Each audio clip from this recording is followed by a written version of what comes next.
తెలంగాణ సర్వోదయ మండలి నాగర్ నాగర్ కర్నూలు జిల్లాలో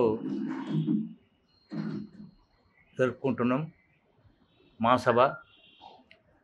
అయితే తెలంగాణ రాష్ట్రంలో భూదాన భూముల విషయంలో దాదాపు 1,79,000 చిల్లర భూమి భూదానం భూములు ఉన్నాయి. అయితే నాగర్ కర్నూలు జిల్లాలో కూడా భూదానం భూములు ఉన్నాయి. అయితే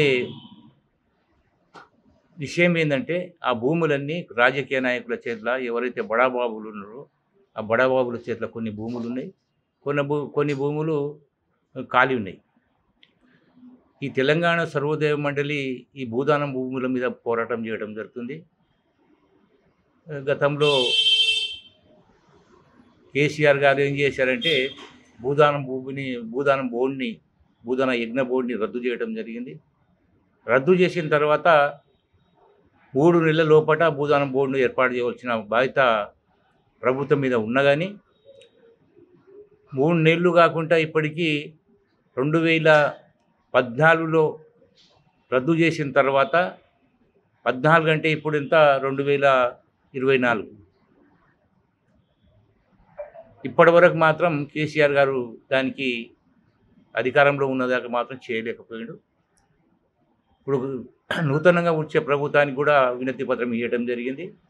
భూదానం భూములు ఎక్కడ భూదానం ఆ భూములు కూడా భూమిని నిరుపేదలకు భూములు పంచాలని డిమాండ్ తెలంగాణ సర్వోదయ మండలి డిమాండ్. ఇక్కడ నాగర్ కర్నూలు జిల్లాలో ఉన్న పేదవాళ్ళు ఎవరైతే ఉన్నారో వాళ్ళకి చెందాలని, అదేవిధంగా భూదానం బోర్డు ఏర్పాటు చేయాలని మా ముఖ్యమైన డిమాండు. ఈ డిమాండ్ గురించి రేవంత్ రెడ్డి గారికి మేము కూడా వినతి పత్రం ఇవ్వడం జరిగింది. ఈ అతి తొందర లోపలనే భూదానం బోర్డును నిర్మించాలని తెలంగాణ సర్వోదయ మండలి మేము డిమాండ్ చేస్తూ ఉన్నాం. ఇంకా కొన్ని జిల్లాల లోపల కూడా అన్ని జిల్లాల లోపల కూడా తెలంగాణ సర్వోదయ మండలి మహాసభ జరుపుకున్నాం. మొన్న 4 రోజుల క్రితం వికారాబాద్ జిల్లా మహాసభ కూడా జరగడం జరిగింది.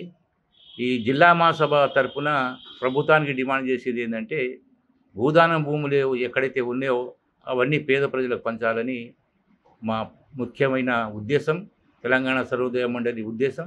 తెలంగాణ సర్వోదయ మండలి దీని గురించి పెద్ద ఎత్తున పోరాటం చేస్తామని మేము ప్రభుత్వానికి ఒక విజ్ఞప్తి చేస్తూ ఉన్నాం. ఈరోజు నాగర్ కర్నూలు జిల్లాలో మరి సర్వోదయ మండలి మహాసభ 2వ మహాసభ ఏర్పాటు చేయడం జరుగుతుంది. ఈ మహాసభకు ముఖ్య వక్తలుగా రాష్ట్ర నాయకులైనటువంటి మన ప్రియతమ నాయకులు శంకర్ నాయక్ గారు హాజరు కావడం జరిగింది. ఈ భూదాన్ భూములు అనేటువంటివి రాష్ట్ర వ్యాప్తంగా మరి ఎప్పటి నుంచో ఉన్నప్పటికి కూడా పేదలకు ఇచ్చినటువంటి భూములను కూడా పెత్తందారులు భూస్వాములు అనేటువంటి పెద్ద వాళ్ళు మరి మళ్ళీ వాళ్ళ నుంచి లాక్కోవడం జరిగింది.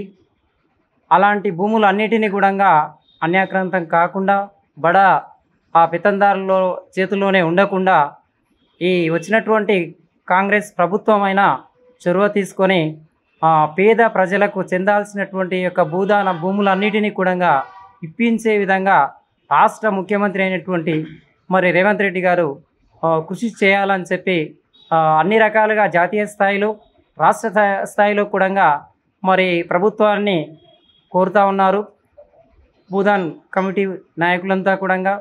కాబట్టి ఈ నాగర్ కర్నూలు జిల్లా వ్యాప్తంగా ఉన్నటువంటి భూదాన్ భూములను కూడా ఈ ప్రాంత ప్రజలకు చెందే విధంగా ఖచ్చితంగా మరి వాటిపైన ఈ యొక్క సర్వోదయ మండలి నుంచి మేము భూములను సర్వే చేసి ఎక్కడైతే ఏ ప్రాంతాల్లో ఏ గ్రామాల్లో మండలాల వారీగా వాటిని చూసి మరి అధికారుల దృష్టికి తీసుకొస్తాం, పేద ప్రజలకు చెందే విధంగా కృషి చేస్తామని చెప్పి ఈ సందర్భంగా మరి నేను తెలియజేస్తూ ఉన్నాను.